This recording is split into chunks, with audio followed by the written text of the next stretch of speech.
called Siddharth Chatterjee. He's a very sweet person and I like him as a friend. Can't wait.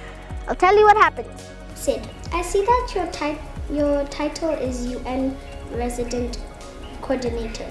Can you please explain it to mortals like us? Sure. So, first of all, a warm welcome to the United Nations, Ellyanne, and I commend you for the important work you are doing to advance the cause of environmentalism, and it is the young people that will finally make a difference for a better world for tomorrow. So thank you and congratulations for the important work you do. So I'm the United Nations Resident Coordinator to Kenya, and my role is to ensure that the entire UN family, which is composed of 23 UN agencies, funds, programs, that we collectively respond to the needs of the national government. We have the Big Four development agenda. We are focused towards that. We have the Sustainable Development Goals. We are focused towards that. We have the Vision 2030 that has been articulated by this country. We are focused about that. So our whole role is to make sure that we are responsive to precisely what the government wants to achieve for every Kenyan. And the principle of this, as the UN Secretary General, Mr. Antonio Guterres says, leave no one behind and reach the furthest behind first. That is the premise on which I work, the heads of the UN agencies work, the entire UN country team works. Tell us about your journey in Kenya. The maternal health, the impact projects. Right, so I came to Kenya in April 2014, and that was a time when the First Lady of Kenya had already started what is called the Beyond Zero campaign. Now, the First Lady of Kenya's campaign is not just that one of great energy and enthusiasm, but it's also highly infectious. And we as the UN family felt this is something that we all need to unite behind. And the mandate of the United Nations Population Fund is to ensure that we reduce maternal mortality, is to ensure that we ensure the well-being, the full human potential, the full human development of a girl child. That means she achieves her full human potential.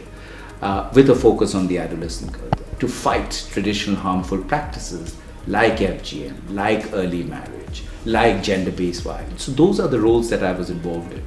So when we saw the Beyond Zero campaign, we took an analysis of the country and we found that actually 15 counties of Kenya, out of the 47, contributed to 98% of the maternal deaths.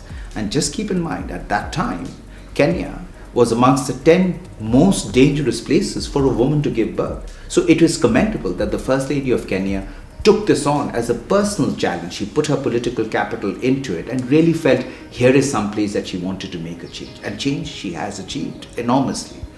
In 2013, the government also articulated a program on free maternal health care so that every woman in Kenya, regardless of her race, tribe, religion, caste, whatever, could go and access antenatal care visits and deliver a child safely. So that was the whole purpose behind this. So my job then was to make sure that we looked at from those 15 which were the ones which are the most vulnerable, the most fragile, and we found that there were 6 counties, Mandera, Wajir, Marsabit, Lamu, Isiolo, Garissa, which actually contributed to 50% of the death. So we focused there with the government of Kenya, with the regional governors, with the UN family. We went there, and trust me, because of the leadership of the government, because of the leadership of the First Lady of Kenya, because of the leadership of the ministers of health there, because of the leadership of the UN system, because of the leadership of the governors, what political will can do, in a matter of 3 years, we saw a 1/3 reduction in the maternal deaths in these counties. So essentially, my journey started in that chapter, and I was honored that I was part of a journey with this government to see that kind of social transformation. Therefore, I'm filled with optimism when we saw those results. You keep talking about Uhuru Kenyatta's Big Four agenda. Why is it important? President Kenyatta's Big Four agenda perhaps is one of the most important, very focused development plans for this country. You know, we did an analysis in the UN family to look at the Big Four agenda. If you look at universal health coverage, if you look at agriculture, if you look at affordable housing, if you look at manufacturing, we did an analysis and we found that as a matter of fact, with a focus on these 4, we can actually cover all the 17 goals of the SDGs, because this agenda will not be achieved if we don't have the political will. This agenda will not be achieved if we don't have the right public policies in place. This agenda will not be achieved if we don't have the right partnerships. So essentially what it is helping Kenya do is put a focus and give it a direction.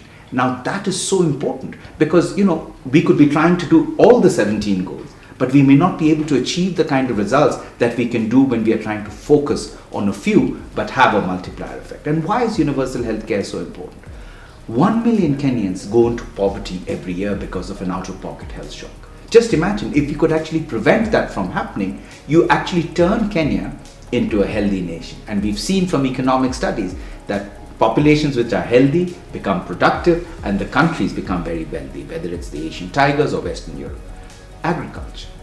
Kenya should be a country that should not just be able to provide food for itself, but provide food for the rest of Africa.